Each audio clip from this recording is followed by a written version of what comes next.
While his comments have suggested he doesn't plan on asking for a trade, he has conveyed some uncertainty by stopping short of saying he will stay in Seattle, which his no-trade clause could guarantee.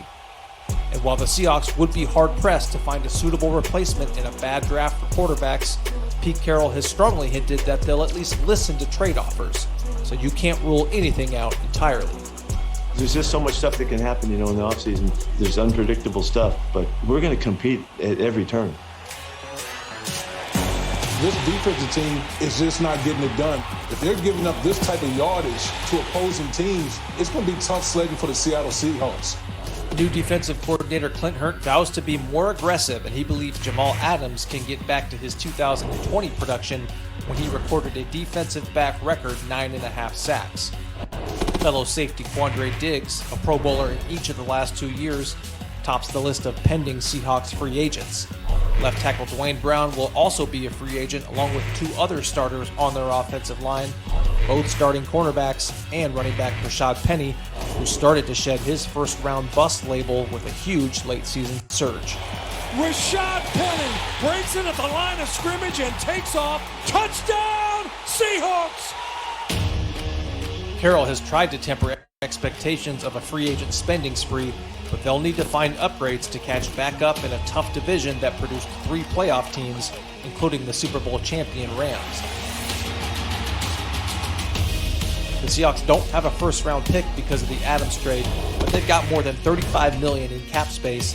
That number could grow depending on what happens with longtime defensive captain Bobby Wagner, whose $20 million cap charge makes him a candidate to be cut, even though he's still playing at a Pro Bowl level.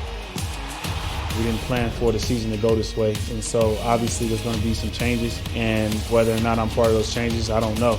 Wagner and Wilson are the only holdovers from the Seahawks' 2013 Super Bowl team. They entered the league together the year before and have been franchise cornerstones together for a decade, but maybe not much longer.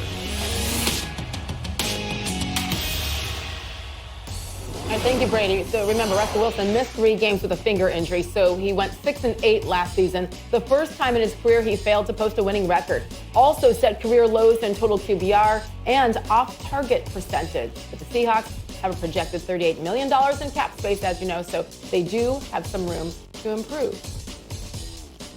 Let us go back to Indy. Sports Center on the road, presented by Rocket Mortgage, as we're now joined by NFL insider Dan Graziano. And Dan, the subject today, the Seattle Seahawks. You've been talking to those within that organization. What are they saying about Russell Wilson's future in Seattle?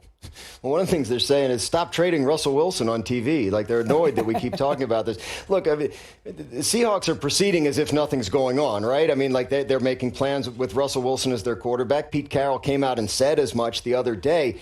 The only reason it's an issue is because Wilson seemed to make it a little bit of an issue a year ago, and so there's a suspicion around the league that maybe he's unhappy there, and that could resurface. But to this point, it has not. If it does, he wants out and demands a trade, then there are issues you have to deal with in terms of the 2 years remaining on his contract and what Seattle would do at quarterback if they moved on from him. But to this point, that has not happened, and the Seahawks are proceeding as if Russell Wilson will continue to be their quarterback. So who are the Seahawks blaming? You, Greenberg, Stephen A? Like, who's getting the blame for this one? I think they're just, they don't usually get up in time for those shows because they're on the West Coast, but now they're here, and like, what's going on? That's true. It's just business as usual. They get the West Coast bias thing or the East Coast bias for 1 week to use this as an excuse. Over the defensive side of the ball, this is where this team built the franchise under Pete Carroll. Has a tough decision to make with linebacker Bobby Wagner. 1 year left on the deal, just under $17 million due to him. How could this play out?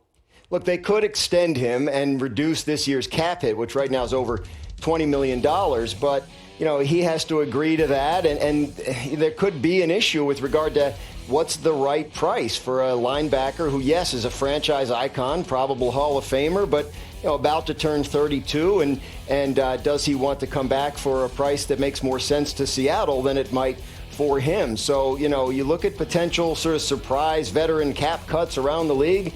I don't want to come out here and say Seattle's about to cut Bobby Wagner, but I think it's on the table that he's no longer on their team if they can't come to some arrangement with regard to that contract. And we see this every year come the new league year. There's always a surprise around the league where we kind of look around and say, wow, we didn't see that coming. I want to stay in this division because it's such a competitive division. Aaron Donald, Super Bowl champ, the Rams. He hasn't been shy about saying that he wants a new deal. He got 3 years. He has 3 years left on his current contract. How are the Rams going to approach this? With the well-earned arrogance of a Super Bowl champion, right? Like, the 3 years left on the contract. No, it's bad business to do a new deal with 3 years left. The Rams aren't going to care. They're willing to listen to Aaron Donald and talk to him and try and make him happy. When he signed that contract, he was the highest-paid defensive player in the league. He no longer is. He feels like he should be. He's probably right, and the Rams probably agree with him. So they're willing to talk and see what they can do to keep him happy, even if that means doing a new deal with 3 years left. And $55 million total over those 3 years, and making it make a lot more sense in terms of reflecting how great a player he actually is. 7 straight first-team All-Pro selections. Pretty good. Longest streak since the 1970 merger. Dan Graziano, quit starting rumors in Indy. That's what we're here for.